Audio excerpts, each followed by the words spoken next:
Shalom, shalom, shalom.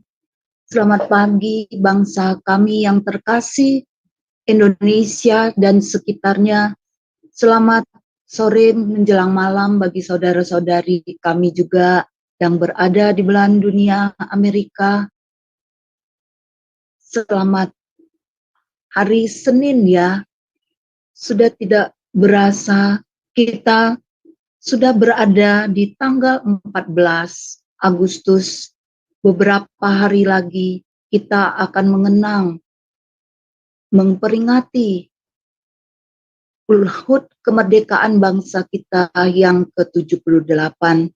Bulan yang penuh kemenangan, kita merdeka, dan percayalah saudara-saudariku yang terkasih di dalam Tuhan Yesus, kita juga merdeka dari segala belenggu-belenggu, kutuk dan dosa.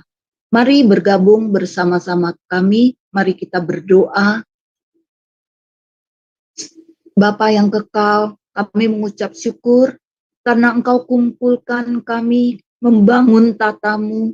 Bahkan di pagi ini kami belajar kitab Wahyu pasal keempat. Jamah semua kami dari awal, pertengahan sampai akhir renungan di pagi ini. Biarlah isi hatimu Engkau sampaikan kepada hambamu Pak Daniel. Hikmat, pewahyuan, penglihatan daripadamu, pendengaran, selama beliau menyampaikan, dan kami juga dalam namamu Tuhan Yesus yang mendengar renungan di pagi ini, boleh mendapat sesuatu yang luar biasa bagi pengetahuan pengenalan kami akan Engkau. Jamah seluruh peralatan yang kami gunakan, jamah kami yang terlibat langsung maupun tidak di belakang layar, jamah kami dengan seisi rumah kami. Kami ikat kuasa-kuasa kegelapan tidak bisa mengganggu dalam bentuk apapun. Dan kami lepaskan dari surga perlindunganmu, damai sejahteramu melindungi kami. Terima kasih Bapa. Dari awal, pertengahan, sampai akhir kami dedikasikan renungan pagi ini hanya bagi kemuliaan namamu. Terima kasih Bapa, dalam namamu kami berdoa, haleluya, amin. Mari saudara-saudariku yang terkasih, kita mendengar pujian yang pertama, Bapa pegang tanganku, dibawakan oleh hambanya Ibu Murni. Kami persilakan.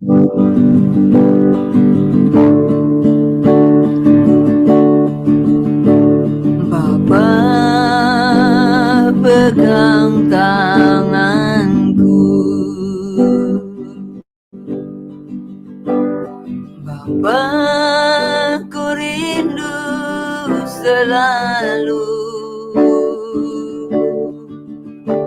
berada dekatmu, melihat senyummu. Bapa, ku mengasihimu.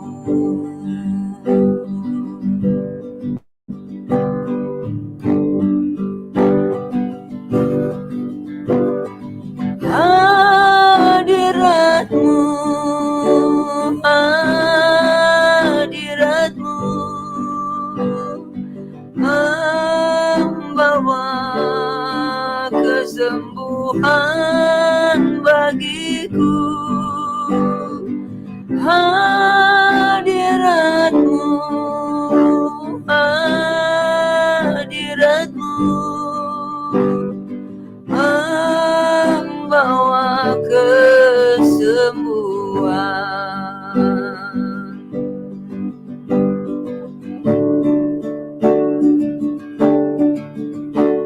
Bapa pegang tanganku, Bapa ku rindu selalu berada dekatmu, melihat senyummu, Bapa, ku mengasihimu.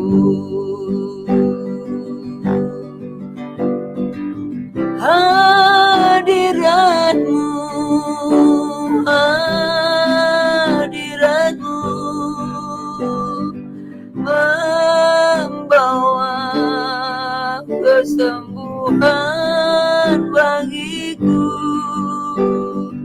Hadiratmu, hadiratmu membawa kesembuhan.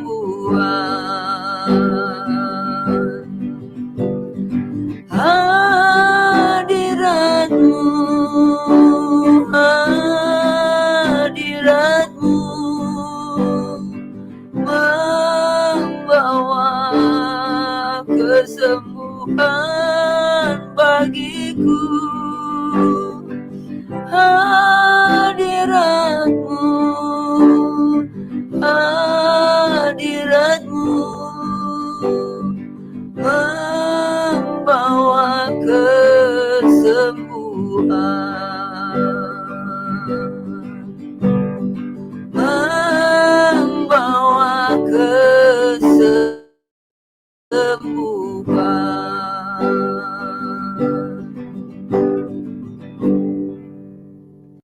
Terima kasih Bu Murni. Ya, firman Tuhan, kita tahu hadirat Tuhan adalah Tuhan sendiri. Di mana roh Allah ada, di situ ada kemerdekaan, di situ ada pemulihan.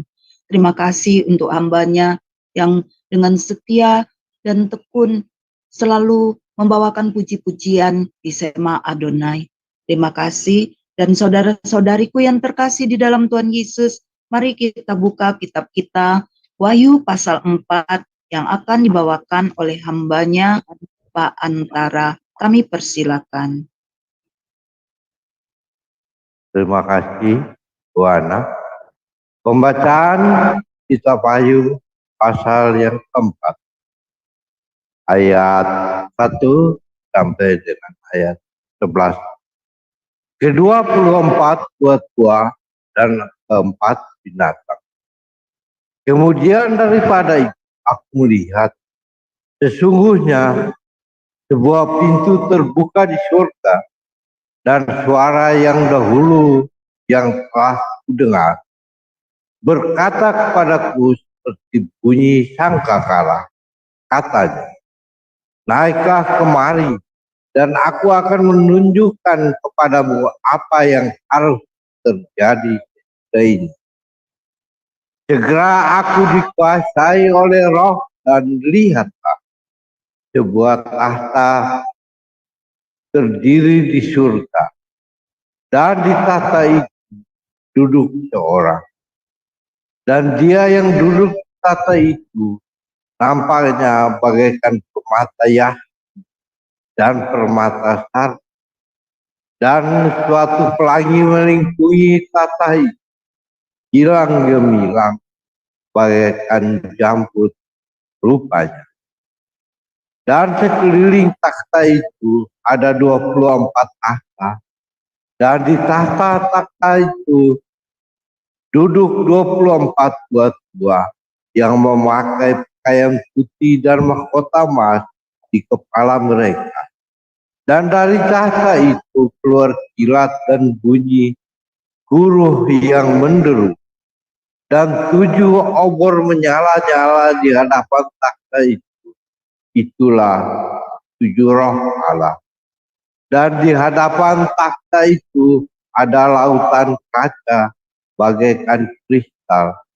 Di tengah-tengah takhta itu dan di sekelilingnya ada 4 makhluk penuh dengan mata di sebelah muka dan di sebelah belakang.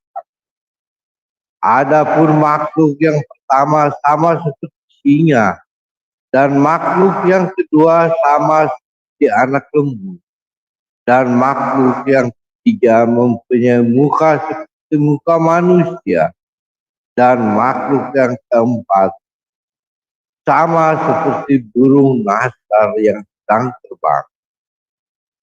Dan keempat makhluk itu masing-masing bersayap 6. Sekelilingnya dan di sebelah dalamnya penuh dengan mata, dan dengan tidak berhenti-hentinya mereka berseru siang dan malam.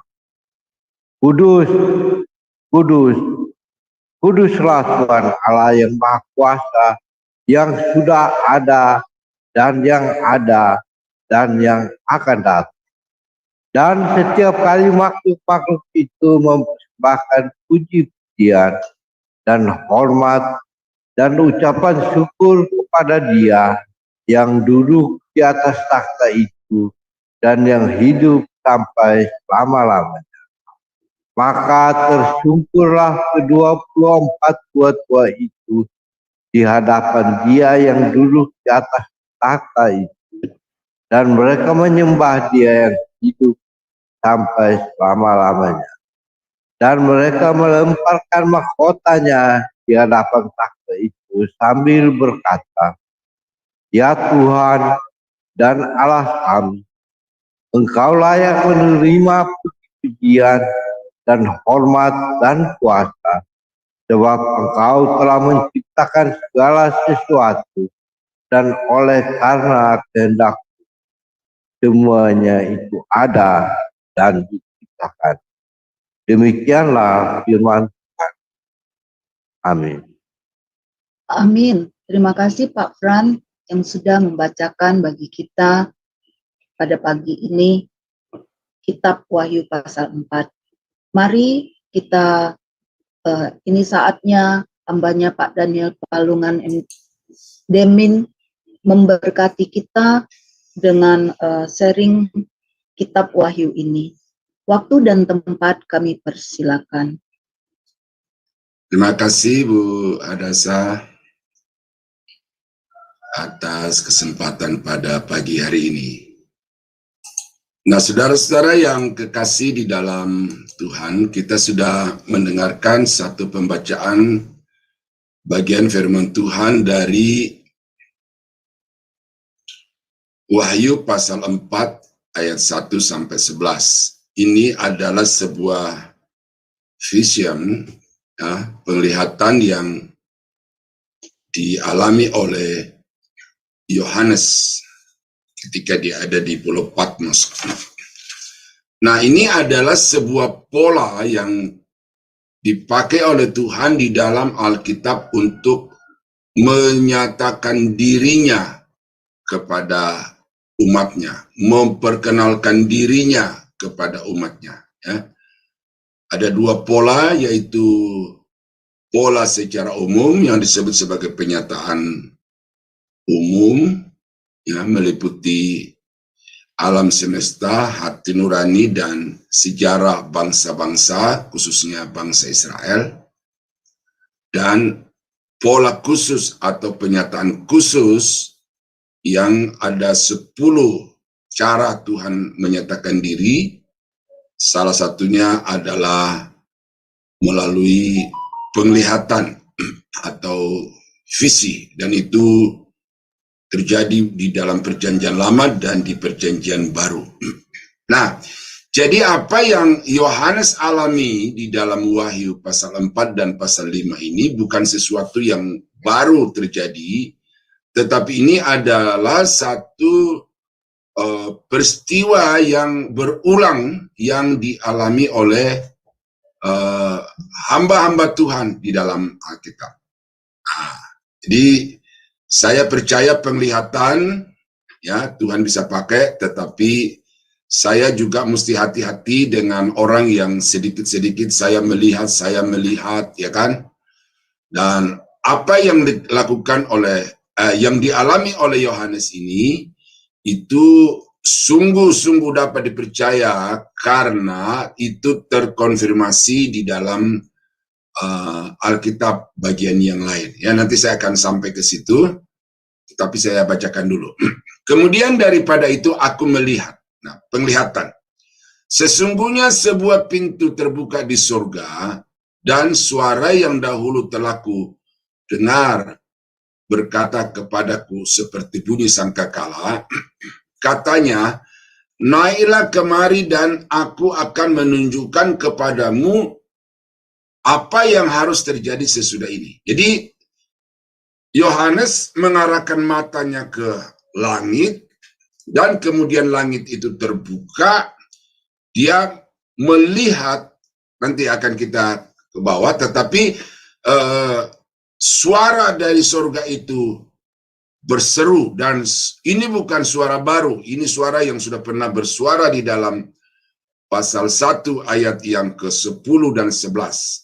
Pribadi yang sama ya kembali bersuara kepada Yohanes dan mengatakan, mari ya, aku akan menunjukkan kepadamu apa-apa yang akan terjadi sesudah ini. Nah, jadi ini Yohanes masuk ke dalam penglihatan itu, di dalam penguasaan roh itu, untuk nanti diperlihatkan kepadanya semua daftar-daftar peristiwa yang akan terjadi di mulai pasal 5, pasal 5 itu masih di surga, pasal 6 dan seterusnya itu dinyatakan kepada Yohanes. Ini loh yang akan terjadi, karena itu ini tulis. Nah, itu.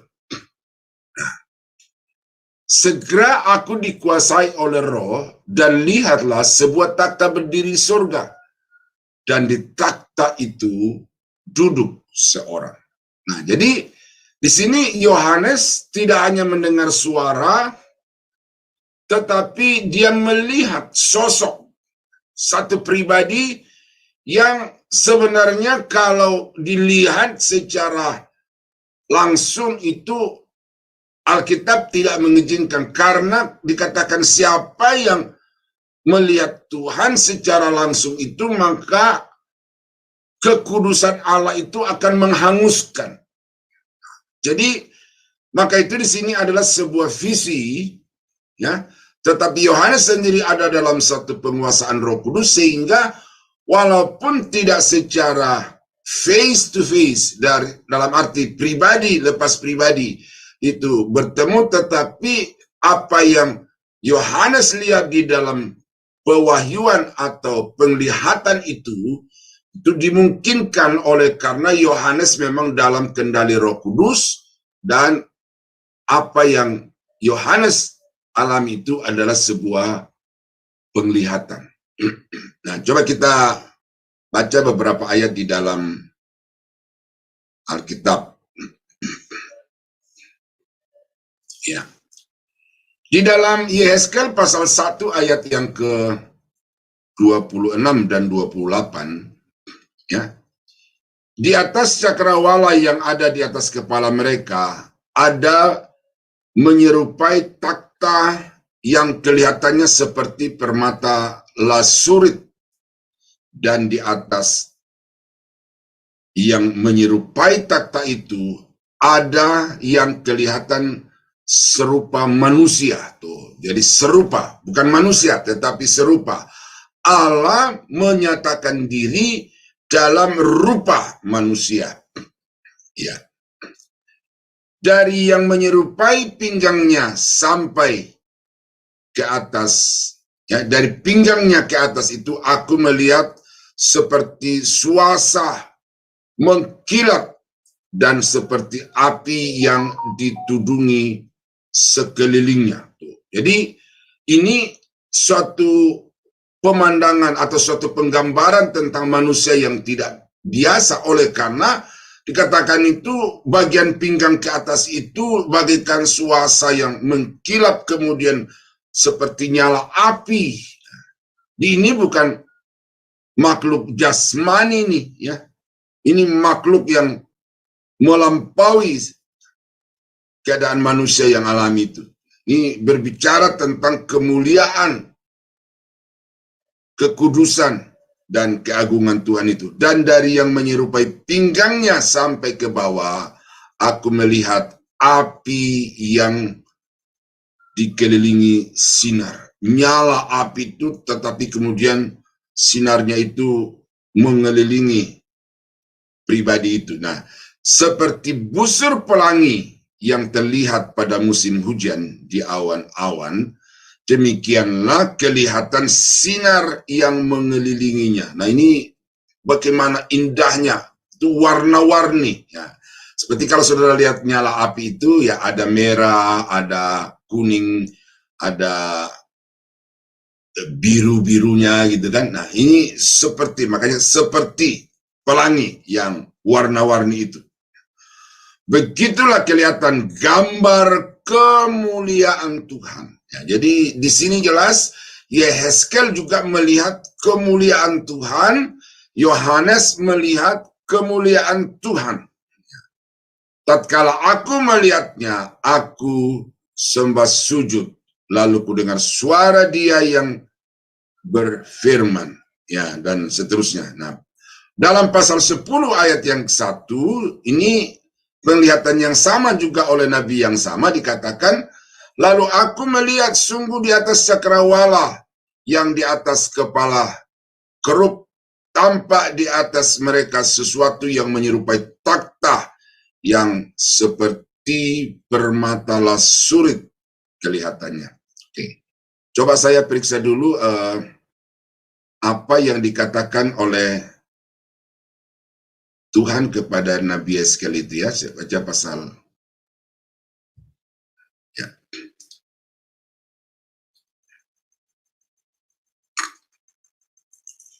Berfirman, di pasal 2, ya.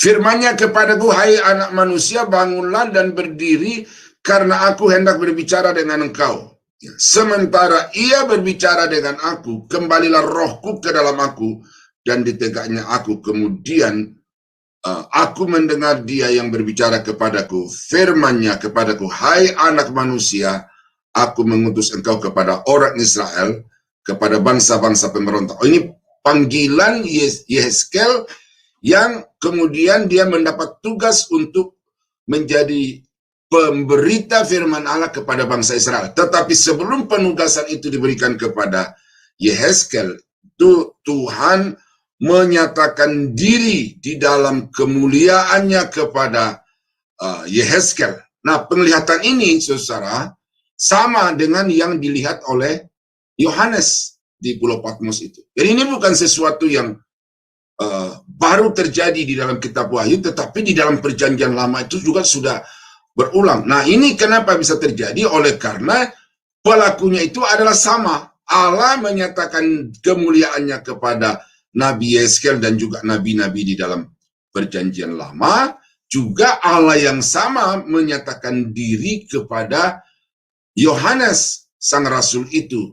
Nah, jadi ini penglihatan yang tidak bisa kita ragukan oleh karena ada konfirmasi yang nyata dari dalam Alkitab. Nah, itu salah satu cara untuk saudara bisa menerima atau mempercayai apa yang dikatakan oleh seseorang itu. Kalau dia berkata, Tuhan berbicara kepadaku, aku melihat Tuhan, itu perlu ada konfirmasi karena banyak orang sekarang ini yang tidak bisa mengendalikan diri sehingga perasaan-perasaan subjektif itu dijadikan sebagai satu ajaran dogma di dalam kehidupannya dan kemudian ditularkan kepada orang-orang lain. Nah, jadi ini merupakan sesuatu pengalaman pribadi Yohanes yang memberikan kepada kita gambaran tentang siapa yang memanggil dan sedang berbicara itu kepadanya. Nah, ini seperti juga yang dilihat oleh Yehezkel tadi di dalam pasal 1 itu. Dan Dia yang duduk di takhta itu nampaknya bagaikan permata yaspis dan permata sardis, dan suatu pelangi melingkungi takhta itu gilang gemilang bagaikan samrud rupanya. Nah, jadi ada pendeskripsian yang berbeda tetapi jelas menyatakan tentang kemuliaan dan keagungan Tuhan di takhtanya yang maha kudus itu. Dan di sekeliling takhta itu ada 24 takhta, dan di atas dan di takhta-takhta itu duduk 24 tua-tua yang memakai pakaian putih dan mahkota emas di kepala mereka. Nah, ini Yohanes juga melihat bagaimana ada 24 tua-tua. Ini penafsir kita mengatakan ini adalah representasi dari hamba-hamba Tuhan yang melayani zaman perjanjian lama dan hamba-hamba Tuhan yang melayani zaman perjanjian baru. Nah, ini tidak bisa dibantah begitu saja penafsiran seperti itu, dan saya juga menyetujui itu bahwa ini adalah 12 nabi-nabi dan 12 rasul-rasul yang mendapatkan satu kehormatan khusus oleh karena mereka telah menunjukkan dedikasi mereka kepada Tuhan dalam pelayanan selama mereka hidup di tengah-tengah dunia ini. Bukan hanya untuk menyampaikan firman Allah yang disertai dengan mujizat dan tanda-tanda yang ajaib, tetapi juga mereka rela, bahkan merelakan dirinya untuk mengalami aniaya oleh karena tugas panggilan Tuhan itu. Dan oleh karena apa yang mereka lakukan itulah, maka mereka berhak untuk mendapatkan balasan dari Tuhan setimpal dengan apa yang mereka telah berbuat itu. Dan mahkota-mahkota di atas kepala mereka itu adalah satu wujud atau kenyataan bahwa mereka ini adalah pejuang-pejuang yang telah mencapai garis akhir perjuangan mereka. Mereka adalah pejuang-pejuang yang selama mereka berjuang atau bertanding di dalam gelanggang pelayanan yang Tuhan percayakan kepada mereka itu, maka mereka melakukan pelayanan itu dengan tanpa cacat celah. Itu sebabnya dikatakan mereka berpakaian putih. Mereka berpakaian putih, perbuatan-perbuatan mereka itu suci, perbuatan-perbuatan mereka itu benar di hadapan Tuhan. Nah, karena itulah Paulus berkata di dalam 2 Timotius 4 ayat 6-8 itu, dia berkata bahwa aku telah mengakhiri pertandingan yang baik. Aku telah memelihara iman. Nah, jadi Paulus dari titik awal dia dipanggil oleh Tuhan, oleh Yesus untuk melayani dia, sampai pada batas akhir Tuhan mengizinkan dia hidup dan melayani di dunia ini, itu dia berkata, aku telah memelihara iman dan aku telah mencapai garis akhir dengan baik. Ini satu tantangan bagi saya secara pribadi dan bagi saudara. Ya, saudara tidak bisa berpura-pura di mata manusia. Itu sebabnya kita melayani, saudara-saudara, kita tidak cukup melayani dengan otak, dengan kepala. Ya. Banyak rancangan-rancangan yang kita buat. Ya. Ya. Itu baik. Tuhan melengkapi kita dengan organ tubuh itu. Ya. Sesuatu yang tidak dimiliki oleh makhluk-makhluk lain, dan itu harus kita berdayakan. Kasihilah Tuhan Allahmu dengan segenap hatimu, dengan segenap akal budimu, segenap jiwamu. Ini kita harus berdayakan. Melayani Tuhan harus dengan kepala, tetapi juga dengan hati nurani. Ini orang yang tahu maksud sesungguh dari semua rancangan kegiatan aktivitas pelayanan saudara itu, ya hanya saudara dengan Tuhan. Karena untuk penampilan-penampilan luar dari pelayanan, ibadah, dan aktivitas-aktivitas kerohanian kita, itu orang menilai apa yang mereka lihat, apa yang mereka rasakan. Dan karena itu pujian, ya, sanjungan datang dari mereka walaupun dengan tidak secara langsung. Tetapi apakah pujian sanjungan itu sesuai dengan apa yang saudara kerjakan? Nah, itu hati dari masing-masing kita itu perlu dijaga, saudara. Ya, saya tidak mau menghakimi dalam sampai di situ, tetapi dari praktek-praktek atau dari sejarah kenyataan yang saya lihat itu, saudara, ya, tadi malam Pak Thomas juga berbicara tentang bagaimana WL itu berzina dengan para singers, ya. Ini bukan sesuatu yang baru, saudara-saudara, ya. Ini sesuatu kenyataan yang terus berulang.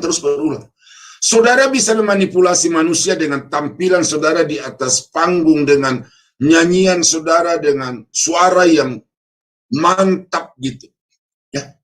Tetapi hati nuranimu itu perlu diperiksa. Nah, oleh karena itu maka para tua-tua Israel ini layak untuk mengenakan pakaian putih itu, oleh karena Tuhan menilai setiap tutur kata, setiap tindakan-tindakan mereka itu adalah perbuatan-perbuatan yang baik, dan karena itu mereka layak kepada Tuhan. Dan yang kedua, dari semua yang mereka kerjakan itu ternyata tidak sia-sia, karena ada pahalanya, ada upahnya, ada mahkota. Nah, ini mahkota dari emas. Nah, ini saudara yang harus menjadi orientasi pelayanan saudara itu, ya. Jangan berorientasi hanya kepada hal-hal yang bersifat temporal di dunia ini, ya.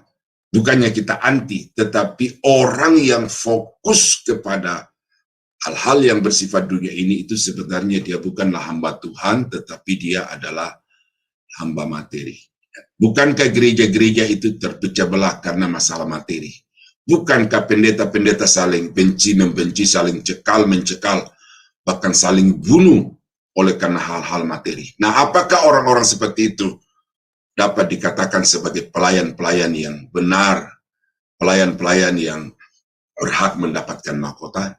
Ini saya tidak perlu sebutkan data-datanya satu demi satu, tetapi saudara sendiri sudah bisa meraba itu, dan banyak sudah pernyataan-pernyataan yang saya dengar dari saudara-saudara di dalam ruangan ini. Nah, dan dari takhta itu keluar kilat dan bunyi guru yang menderu, dan 7 obor menyala-nyala di hadapan takhta itu. Itulah ketujuh roh Allah. Jadi kalau kita melihat tadi itu di atas itu bahwa ada api yang menyala-nyala, ya toh? Itu sesuatu yang bersumber dari pribadi yang duduk di atas takhta itu sendiri, tetapi juga ternyata bahwa ada roh yang nyata, ada jelas-jelas bersama-sama dengan dia yang menyerupai manusia yang duduk di atas takhta itu, dan roh ini menyala-nyala bagaikan api, bagaikan obor. Dan itulah ketujuh roh Allah. Nah, dijelaskan di situ, itulah ketujuh roh Allah. Nah, ini bukan berarti roh itu ada 7, tetapi kesempurnaan roh itu nyata dilihat oleh Yohanes di dalam penglihatan itu di hadapan Tuhan. Dan ini terpisah, ya, sekali lagi terpisah dari pribadi yang duduk di atas takhta itu. Bukan sesuatu yang menyatu, ya. Dia mengatakan bahwa Bapa itulah roh. Roh itu Bapa. Lalu kemudian ada pribadi kedua yaitu Yesus. Tetapi Yesus ini lebih rendah. Ini Duitunggal, paham Duitunggal ini. Saya sebutkan saja ini. Paham-paham oneness Duitunggal, ya, itu ada satu materi khusus itu. Nah, kalau saudara mengambil kesimpulan oneness, Duitunggal atau Tritunggal, ya mari lakukan satu penelitian secara menyeluruh terhadap Alkitab. Bukan hanya mengatakan, oh ini loh pandangan dari bangsa Yahudi. Bangsa Yahudi percaya kepada Allah yang tunggal, Allah yang nah, apakah Esa itu pengertiannya tunggal bagi orang Yahudi? Ya, itu juga perlu dikaji. Nah, tetapi di dalam ayat ini, ya, di dalam ayat ini jelas bahwa dia yang duduk di atas takhta itu adalah Yahweh, Bapa, yang kemudian di sekelilingnya ada obor yang menyala-nyala, dan itulah Roh Kudus. Nah, saya sangat melihat ini dengan jelas bahwa Bapa yang duduk di atas takhta dan roh yang ada di sekitarnya itu adalah dua entitas yang berbeda. Ya, berbeda dalam arti bukan tidak sehakikat, tidak setara, tetapi dua entitas, dua pribadi yang terpisah satu dengan yang lain. Nah, jadi saudara, ini perlu saya tegaskan berkali-kali supaya saudara melihat bahwa Yohanes sebagai Rasul Kristus dan yang diberi kepercayaan khusus oleh Tuhan untuk bisa melihat apa yang ada di surga itu, wajib untuk saudara percayai lebih daripada pernyataan-pernyataan yang bersifat asumsi, hanya bersifat argumentatif yang tanpa data fakta itu. Nah, kecuali kalau saudara tidak percaya apa yang dikatakan Alkitab, nah itu saya tidak menggugat. Tetapi selama saudara mengatakan bahwa Alkitab itu adalah firman Allah, artinya Alkitab itu satu-satunya kebenaran dan Alkitab itu harus menjadi otoritas tertinggi di dalam iman kita, di dalam kekristenan kita, dalam kehidupan kita, dan juga di dalam pelayanan kita, termasuk di dalam pengajaran-pengajaran kita. Nah, kalau ada data-data yang Alkitab singkapkan seperti ini, saudara tidak boleh seenaknya main lompat-lompat. Itu harus dijadikan sebagai satu bahan kajian. Ya, saya kadang-kadang kesal di dalam hati gitu ya. Doktor. Ya, ini di Indonesia sekarang kan dokter itu bertaburan gitu kan. Sedikit-sedikit dokter, sekolah teologi baru berjalan sekian lama udah dokter gitu. Kalau kita berdiskusi, ya, mungkin tanda petiknya itu berdebat karena diskusinya menghangat gitu. Lalu kita nyatakan sebuah data. Harusnya seorang dokter yang berpikir ilmiah, ya, harusnya menerima data-data itu sebagai satu bahan yang dijadikan sebagai satu alasan untuk melakukan kajian ulang terhadap buah-buah pikiran yang selama ini dia sudah nyatakan kepada publik itu. Tetapi makanya dokter-dokter seperti itu bagi saya, aduh, ini kemana ini? Harusnya dokter itu ya ilmiah, keilmiahan dari statementnya itu sudah harus tidak bisa tidak, itu mutlak itu. Berbeda dengan orang yang lulusan SMA, yang lulusan sekolah Alkitab 6 bulan, 1 tahun. Tetapi kalau dokter yang sudah melalui satu proses dengan pengkajian yang begitu sistematis dan dalam itu, ya data sekecil apapun data itu harus dijadikan sebagai bahan pertimbangan. Nah, ini adalah sebuah data yang saya paparkan dan Alkitab paparkan kepada kita untuk kita jadikan sebagai satu dasar pertimbangan bahwa Tuhan itu, Bapa itu, Yahweh itu terpisah dari Roh Kudus. Ya. Dan di hadapan takhta itu ada lautan kaca bagaikan kristal. Ini artinya apa, saudara? Tidak ada lagi lautan. Saudara nanti baca di kitab pasal 20, saya lupa pasal 21 atau pasal 22, bahwa ketika dia yang di sorga itu turun ke atas muka bumi ini, maka lenyaplah segala lautan. Nah, berarti langit baru, bumi baru itu sudah dilihat oleh Yohanes lebih dahulu. Karena dia dibawa ke sorga untuk melihat takhta itu, dan dikatakan di hadapan takhta itu terhampar lautan bagaikan kristal. Nah, ini nyata nanti, saudara ya. Inilah langit baru, bumi baru yang kita nantikan itu.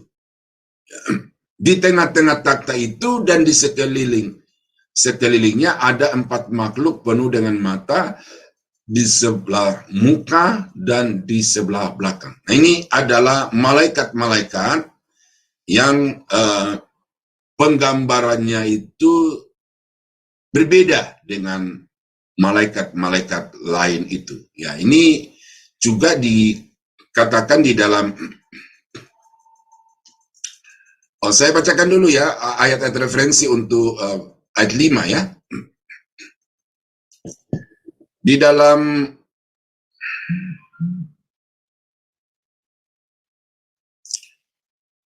Keluaran pasal 19 ayat yang ke-16.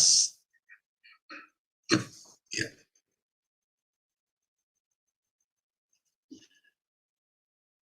Dan terjadilah pada hari ketiga pada waktu terbit fajar, ada guru dan kilat dan awan padat di atas gunung, dan bunyi sangkakala yang sangat keras, sehingga gemetarlah seluruh bangsa yang ada di perkemahan itu. Ini kisah tentang Musa yang naik ke atas bukit untuk bertemu secara khusus dengan Allah, ya, Gunung Sinai itu. Ya. Dan pada waktu itu kemudian Tuhan menyatakan dirinya, ya, Tuhan menyatakan dirinya dalam satu penampakan yang guru, ya, kilat, kemudian awan meliputi Gunung Sinai, yang dimana puncak Gunung Sinai di mana Musa sedang ada pada waktu itu, dan itu menimbulkan kegentaran bagi seluruh perkemahan bangsa Israel yang ada di kaki gunung itu.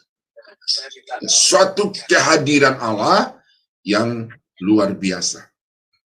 Nah, di dalam Yehezkel pasal 1 ayat 13, ya ini sama dengan pasal 4, pasal 5 itu, ya. Di tengah makhluk-makhluk hidup itu kelihatan seperti bara api yang menyala, seperti suluh yang bergerak kian kemari di atas, di antara makhluk-makhluk hidup itu, dan api itu bersinar, sedang dari api itu kilat sabung menyabung. Nah, ada pribadi yang duduk di atas takhta bagaikan manusia, kemudian di antara makhluk-makhluk itu ada api yang menyala-nyala, dan api itu bergerak kian kemari, ya kan? Menurut penglihatan Yehezkel ini seperti yang saya katakan tadi itu, ya, bahwa Bapa Yahweh dengan Roh Kudus itu terpisah, karena di sini Yahweh atau Bapa itu sedang duduk di atas takhtanya, sedangkan Roh ini bergerak kian kemari. Nah, jadi dua entitas yang berbeda, satu di dalam rupa manusia, satu di dalam rupa api, tetapi kedua-duanya mengeluarkan sesuatu bunyi atau suatu cahaya yang menggetarkan seluruh umat manusia. Dalam Zakaria pasal 4 ayat yang kedua, ya, maka berkatalah ia kepadaku, apa yang engkau lihat? Jawabku, aku melihat tampak sebuah kandil dari emas seluruhnya, dan tempat minyaknya di bagian atasnya. Kandil itu ada 7 kelitanya, dan ada 7 sorot pada masing-masing pelita yang ada di bagian atasnya itu. Nah, ini di dalam penglihatan yang lain, Nabi Zakaria itu, Roh Kudus itu dikatakan dia melihat ada sebuah kandil yang di atasnya ada 7 obor yang menyala, dan ini adalah pernyataan lain tentang Roh Kudus kepada nabi-nabi itu. Nah, itu sebabnya saudara, maka apa yang saya nyatakan dari pasal 4 ayat 4 dan 5 itu dikonfirmasi oleh Yehezkel, dikonfirmasi oleh Zakaria. Kemudian apa yang ada di dalam ayat yang ke-6 ini, 4 makhluk itu, ya, penuh dengan mata baik di sebelah muka maupun di sebelah belakangnya. Nah, apa makhluk ini? Nanti kita akan melihat, ya, untuk kita kembali ke pasal ayat yang ke-6. Adapun makhluk yang pertama sama seperti singa, dan makhluk yang kedua sama seperti anak lembu, dan makhluk yang ketiga mempunyai muka seperti muka manusia, dan makhluk yang keempat sama seperti burung nasar yang sedang terbang. Dan keempat makhluk itu masing-masing bersayap 6 sekelilingnya, bersayap 6 sekelilingnya, dan di sebelah dalamnya penuh dengan mata, penuh dengan mata, diulang lagi ayat yang ke-6 itu. Dan dengan tidak berhenti-hentinya mereka berseru siang dan malam, Kudus, kudus, kuduslah Tuhan Allah yang Maha Kuasa, yang sudah ada dan yang akan datang. Jadi pujian kudus, kudus, kuduslah itu mereka tujukan kepada Allah yang kekal itu. Nah, siapakah makhluk ini? Itu kalau saudara baca di dalam Yesaya pasal 6, ya.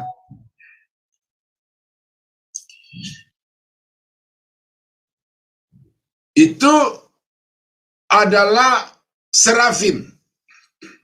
Ya. Saya baca dulu ya, Yesaya pasal 6.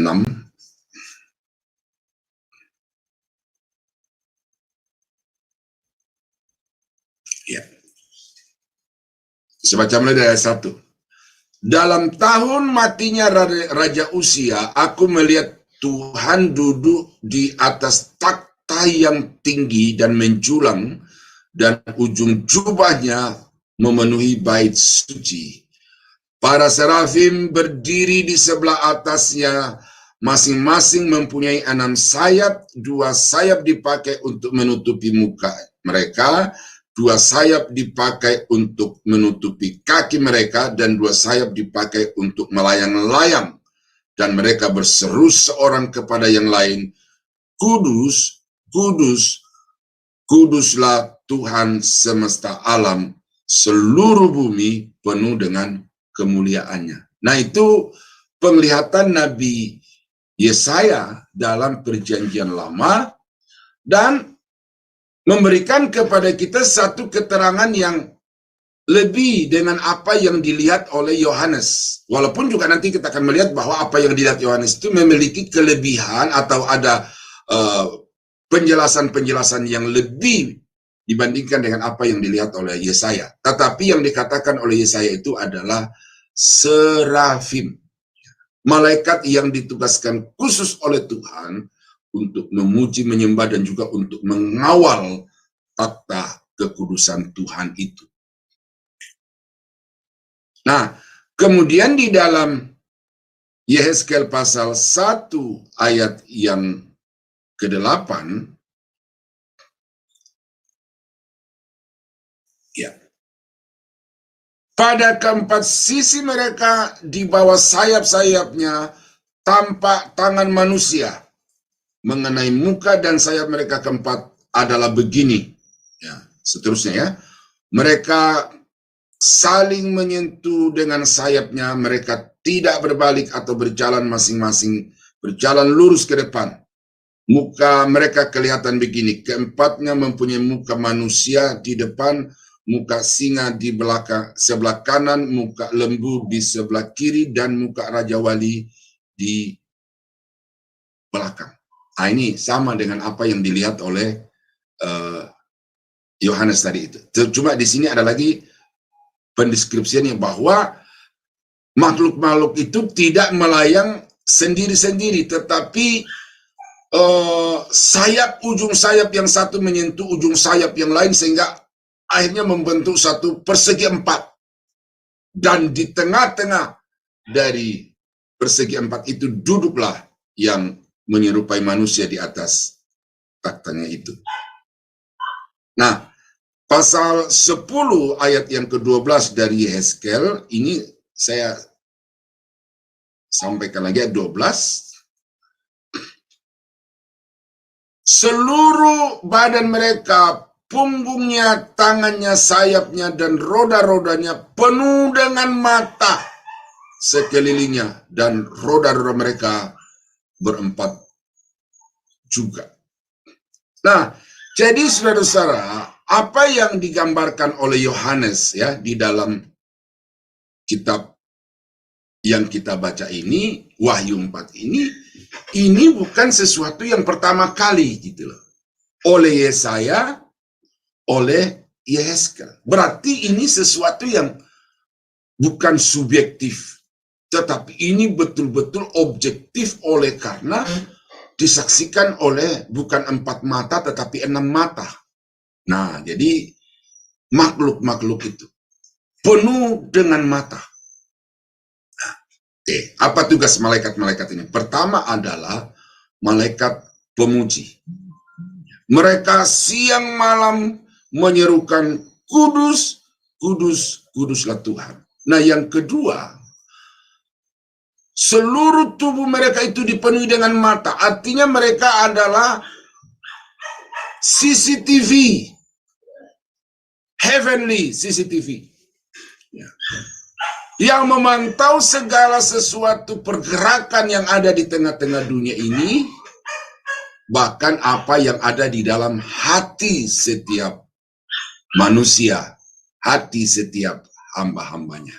Nah, jadi saudara-saudara, saudara seringkali berkata, Tuhan jaga aku dengan malaikatmu, ya. Jaga dengan malaikat ini bukan hanya dalam asumsi saudara supaya dilindungi dari kecelakaan, dilindungi dari penjahat, tetapi penyertaan malaikat yang saudara mintakan kepada Tuhan itu, salah satu tugas malaikat adalah juga untuk memantau setiap tindakan perbuatan-perbuatan saudara. Dan karena itu maka Alkitab mengatakan kita semua akan menghadap takhta pengadilan Kristus untuk mempertanggungjawabkan segala sesuatu yang kita terbuat di tengah-tengah dunia ini, baik ataupun jahat. Nah, Yehezkel maupun Yohanes, kecuali Yesaya, ini memperlihatkan muka dari orang itu, ya, malaikat-malaikat itu. Ada seperti manusia, seperti lembu, seperti singa, seperti burung raja wali. Ini ada yang menafsirkan ini, bahwa kenapa muka dari malaikat-malaikat itu seperti itu. Karena dia bilang inilah makhluk-makhluk yang paling berkuasa di atas muka bumi ini. Manusia dengan segala kecerdasannya, singa dengan rajanya, statusnya sebagai raja hutan, kemudian lembu dengan kekuatannya yang hebat itu, ya. Kalau saudara baca di film dokumenter di Afrika itu, kalau singa mau memangsa seekor kerbau, khususnya kerbau Afrika itu, tidak bisa 1 lawan 1. Singa harus bergerombol untuk bisa menangkap satu dari kerbau itu, karena kerbau itu jauh lebih kuat dibandingkan dengan singa-singa itu. Jadi kalau 1 lawan 1, singa pasti akan kalah. Nah, jadi kekuatan kerbau itu, jadi makhluk yang kuat itu direpresentasikan oleh kerbau. Lalu Raja Wali itu adalah penguasa angkasa. Nah, jadi ini penafsir mengatakan bahwa makhluk-makhluk yang hebat di tengah-tengah dunia ini pun itu pada akhirnya akan tunduk mengakui kehebatan, kekuasaan dari Tuhan. Karena itu mereka sujud menyembah, siang dan malam mereka berseru, kudus, kudus, kuduslah Tuhan. Nah, kenapa kuduslah ini diulangi sampai 3 kali? Ini bukan hanya gaya bahasa majas repetisi, itu dalam istilah bahasa Indonesianya, tetapi ini, dan saya setuju ini, bahwa pujian kudus ini tidak ditujukan kepada satu pribadi, tetapi kepada 3 pribadi yang sama-sama berhak untuk menerima sanjungan kudus, kudus, kudus. Hormat bagi Allah Bapa. Nah, itu lagu-lagu yang diciptakan berdasarkan dengan studi yang dalam tentang Alkitab. Bahwa Allah yang disembah, Allah yang menyatakan diri kepada manusia itu adalah Allah di dalam 3 pribadi. Ya, sampai hari ini saya belum bisa bergeser dari keyakinan itu, oleh karena saya mempelajari Alkitab dari Kejadian sampai Wahyu, dan selalu muncul pribadi-pribadi itu. Ya, dan setiap kali makhluk-makhluk itu mempersembahkan puji-pujian dan hormat dan ucapan syukur kepada Dia yang duduk di atas takhta itu, dan yang hidup sampai selama-lamanya, maka tersungkurlah ke-24 tua-tua itu di hadapannya. Dia yang duduk di atas takhta itu dan mereka yang menyembah Dia yang hidup sampai selama-lamanya. Dan mereka melemparkan mahkotanya di hadapan takhta itu sambil berkata, "Ya Tuhan dan Allah kami, Engkau layak menerima puji-pujian dan hormat dan kuasa, sebab Engkau telah menciptakan segala sesuatu, dan oleh karena kehendak-Mu semuanya itu ada dan diciptakan." Jadi artinya apa, saudara? Ke-24 tua-tua ini sadar di dalam diri mereka. Saya ini siapa? Karena itu saya tidak berhak untuk menerima kemuliaan ini. Tetapi kemuliaan ini harus dipersembahkan kepada Dia yang hidup sampai selama-lamanya. Karena itu mahkota di atas kepala mereka itu diambil lalu diletakkan di bawah kaki Dia yang duduk di atas takhta itu. Dan ini, saudara, adalah persembahan yang termulia dari seorang anak Tuhan, seorang hamba Tuhan kepada Tuhan yang disembah dan dilayaninya, yaitu mahkota. Karena itu mempersembahkan sesuatu kepada Tuhan bukan sekedar tenaga, pikiran, perasaan, harta, dan waktu. Tetapi berusahalah untuk mendapatkan mahkota itu sebanyak-banyaknya. Karena mahkota itu merupakan persembahan termulia dari saudara dan saya kepada Tuhan pada waktu kita ada di hadapannya. Orang kaya bisa memberi ratusan juta, bahkan miliaran. Tetapi tidak semua orang bisa mempersembahkan mahkota di kepalanya bagi Tuhan. Karena itu pasal 4 ini saudara memperlihatkan kepada kita bagaimana suasana sorga dan Dia yang duduk di atas takhta itu. Tetapi memperlihatkan kepada kita bahwa apa yang dapat kita persembahkan kepada Dia yang duduk di atas takhta itu bukan uang, bukan materi, juga bukan pikiran saudara, tenaga, waktu. Itu semua Tuhan punya, semua dari Tuhan. Tetapi Tuhan mau menerima dari kita persembahan mahkota kemuliaan, merupakan satu pencapaian hidup yang termulia di dalam hidup saudara selama melayani dan mengiringi Dia. Nah, ini kerinduan saya, kerinduan saudara dan saya, ya. Kita mau mendengarkan suara nanti di mana Tuhan berkata, "Sabaslah hai hambaku yang setia, engkau telah setia di dalam perkara yang kecil.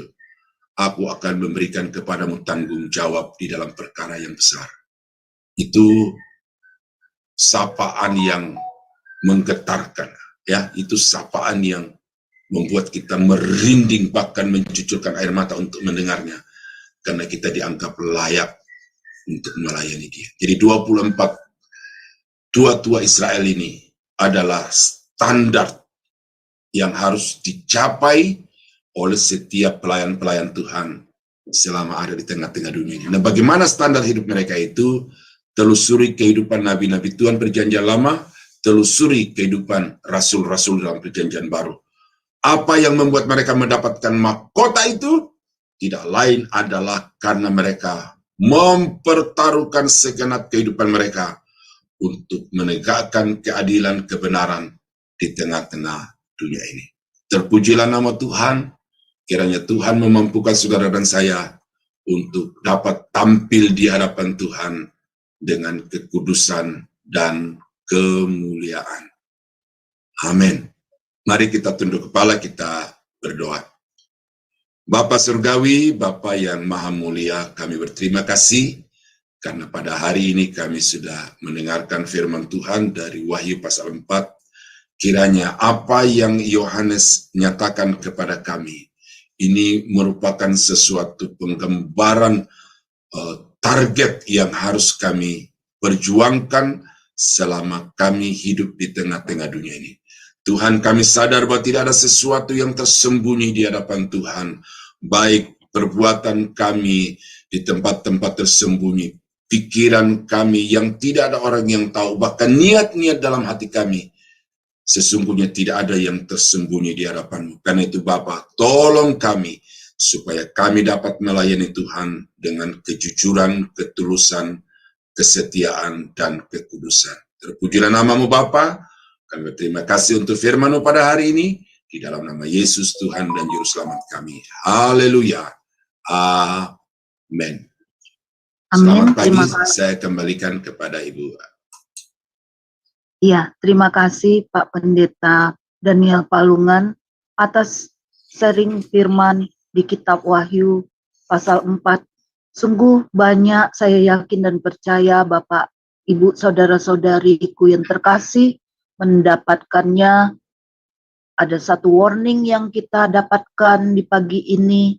Biarlah kita menguji setiap penglihatan-penglihatan yang disampaikan oleh orang-orang atau yang kita sendiri dapatkan, harus diuji, karena jangan sampai kita sesat atau menyesatkan. Mari saudara-saudariku yang terkasih, kita mendengar pujian yang kedua, Tuhan adalah kekuatanku, oleh hambanya Bu Murni. Kami persilakan.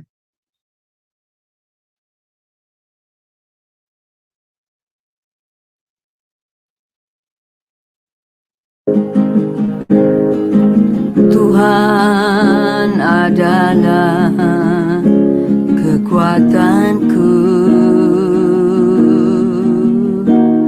bersama Dia ku tak akan goyang. Ku kan terbang tinggi bagai Raja Wali, melakukan perbuatan yang besar.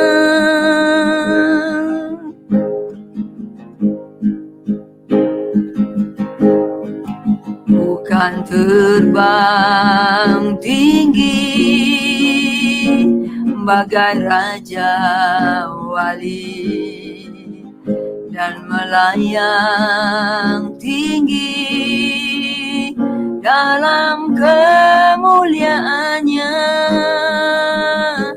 biar bumi berguncang dan badai menerpa. Ku kan terbang tinggi bersama Dia.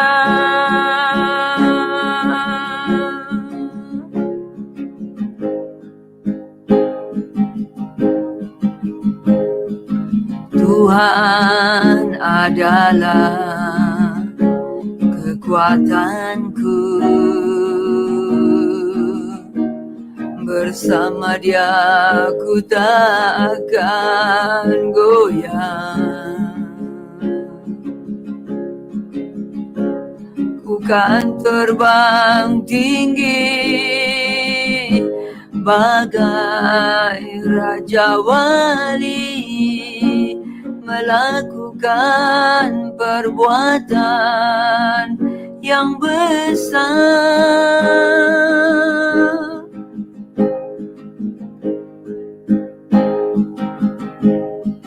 Bukan terbang tinggi bagai Raja Wali, dan melayang tinggi dalam kemuliaannya, biar bumi bergoncang dan badai menerpa. Ku kan terbang tinggi bersama Dia.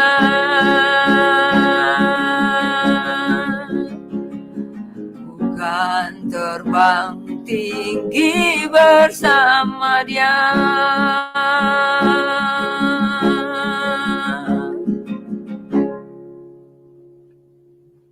Terima kasih Bu Murni atas pujiannya. Bapak, saudara-saudariku yang terkasih, saya akan mengumumkan bahwa doa syafaat tidak kita live-kan, tetapi kita akan berdoa syafaat setelah siaran ini, siaran renungan pagi ini berakhir. Tapi silakan masuk ke channel, ke Zoom kami, hubungi kami dengan segera. Kami siap bersama-sama mendoakan apapun doa-doa yang Bapak Ibu sedang gumulkan. Kami siap berdoa bersama-sama. Terima kasih. Itu pengumuman yang saya mau sampaikan. Kita berdoa. Bapa kami. Bapa kami yang di surga, dikuduskanlah namamu, datanglah kerajaanmu, jadilah kehendak-mu di bumi seperti di surga.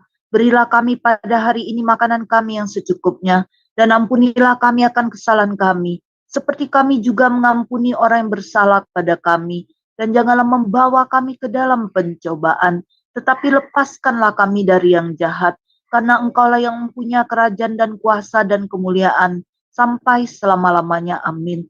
Bapa, terima kasih atas isi hatimu pada kitab Wahyu pasal 4, di mana kami dijadikan murid yang terus belajar akan apa yang akan terjadi di penghujung akhir zaman. Dan kami mengucap syukur Engkau begitu mengasihi kami, tidak membuat kami terlunta-lunta, tapi terus mendampingi kami, karena Engkau rindu kami yang berasal dari kerajaan-Mu. Satu saat kami pulang masuk bersama-sama, dan Engkau sudah menjelaskan kepada kami tentang penglihatan, tentang malaikat-malaikat, dan tentang siapa Bapa, Putra, Roh Kudus di tata kemuliaannya, dan para murid dan para nabi-nabi. Itulah 24 tua-tua yang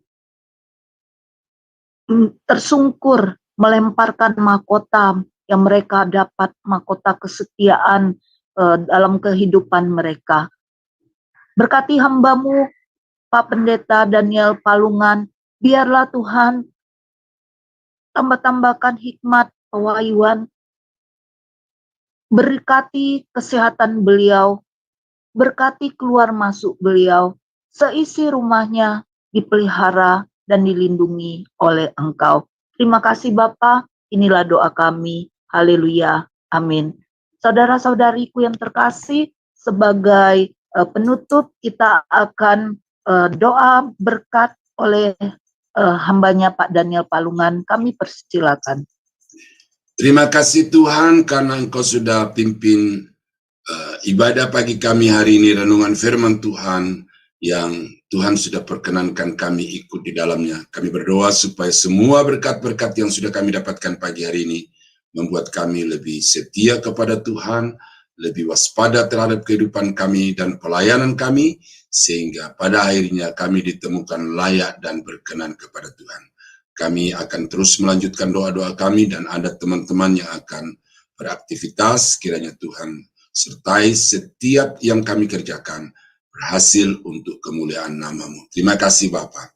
Dan saudara-saudara yang kekasih di dalam Tuhan, kiranya anugerah dari Allah Bapa di dalam surga, damai sejahtera dari Tuhan kita Yesus Kristus, serta persekutuan kuat kuasa Roh Kudus, kiranya menyertai kita sekalian dari sekarang sampai selama-lamanya. Di dalam nama Yesus, kami berdoa, kami akhiri renungan firman Tuhan pada pagi hari ini. Haleluya. Amin. Amin. Terima kasih Pak Daniel Palungan. Saudara-saudariku yang terkasih, dengan berakhirnya doa blessing, berakhir juga renungan pada pagi ini, dan kami mengajak, mari kita setiap pagi dengan setia untuk mengikuti pengajaran yang masih tentang kitab Wahyu, agar kita mendapatkan hikmat pewahyuan daripada Tuhan tentang rahasia-rahasia surgawi. Terima kasih. Shalom, shalom, shalom. Tuhan Yesus memberkati.